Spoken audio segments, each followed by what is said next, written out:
207 dan ini adalah kedua anggota saya. Di sebelah kanan saya Devina Olivia dengan NIM 23810102223. Dan saya dengan Muhammad Hanif Hafid Atsani dengan NIM 23810102119. Baik, di sini kita bertiga akan mempresentasikan hasil diskusi kami tentang kelompok kami yang berjudul Dasar Pengetahuan dan Kriteria Kebenaran Filsafat. Yuk langsung aja yang kepo cek videonya ya. Di sini saya akan menjelaskan tentang dasar pengetahuan dan kriteria kebenaran ilmu filsafat. Filsafat ilmu adalah bagian dari filsafat yang menjawab beberapa pertanyaan mengenai hakikat ilmu. Filsafat ilmu memiliki cabang-cabang filsafat yang berkaitan dengan dasar, metode, asumsi, dan implikasi ilmu. Dan pengetahuan dari ilmu yang termasuk di dalamnya antara lain ilmu alam dan ilmu sosial. Filsafat digunakan untuk mengungkapkan sesuatu, mencari jalan keluar, yaitu dari sebuah masalah dan juga untuk berargumentasi. Filsafat berasal dari bahasa Yunani yaitu philosophia, yang berarti cinta kebijaksanaan. Selanjutnya yaitu tentang karakteristik ilmu filsafat, yaitu ada kritis, universal, abstrak, dan metateoretis. Apa yang dimaksud kritis? Kritis yaitu melibatkan analisis kritis dan refleksi terhadap konsep dan argumen yang mendasarinya. Yaitu yang kedua universal. Universal yaitu mencakup berbagai aspek kehidupan dan tidak dapat disiplin terpisah yang mempelajari satu aspek saja. Yang ketiga ada abstrak.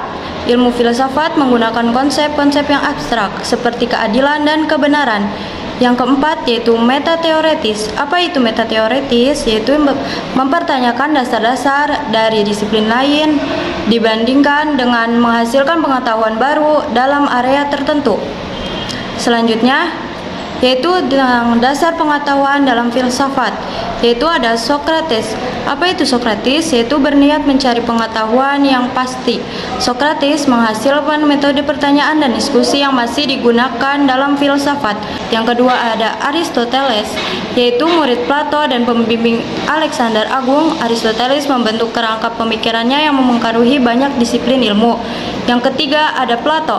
Plato yaitu berkarya di sebuah sekolah kesenian di Athena. Plato terkenal akan idenya tentang dunia yang ideal dan kerjasama antara disiplin ilmu. Baik, selanjutnya di sini saya akan menjelaskan tentang epistemologi dan kriteria kebenaran. Yang pertama itu ada episteme. Apa sih episteme itu? Jadi, episteme itu adalah teori pengetahuan, termasuk pertanyaan tentang bagaimana kita memperoleh pengetahuan dan seberapa andal itu. Yang kedua itu ada koherensi. Apa itu koherensi? Yaitu konsistensi ide dalam sebuah teori atau argumen. Yang ketiga itu ada korespondensi. Apa sih korespondensi itu? Korespondensi adalah suatu konsep atau argumen dengan realistis yang terjadi. Yang terakhir itu ada pragmatisme.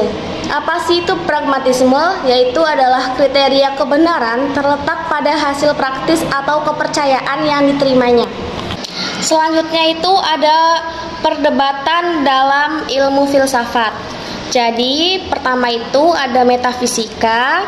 Apa sih perdebatan dalam ilmu filsafat metafisika itu? Jadi itu penelitian konsep fundamental mengenai realitas yang melampaui pengalaman sehari-hari.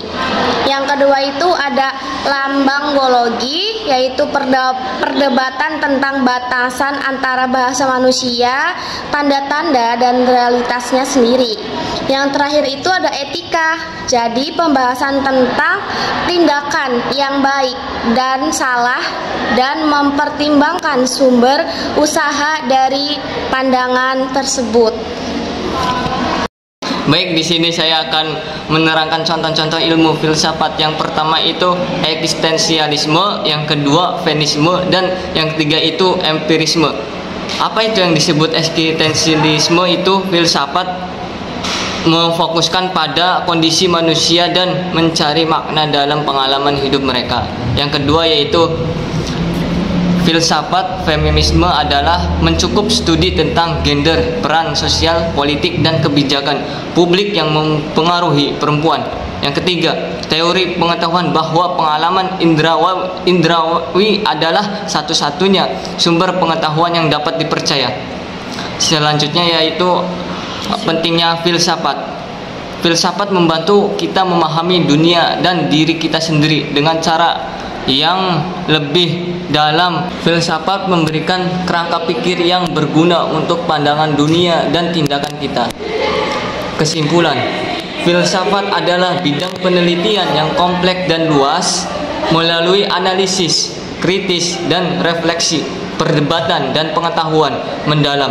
Ilmu filsafat memainkan peran penting dalam memahami kehidupan dan dunia yang mengekspresikannya.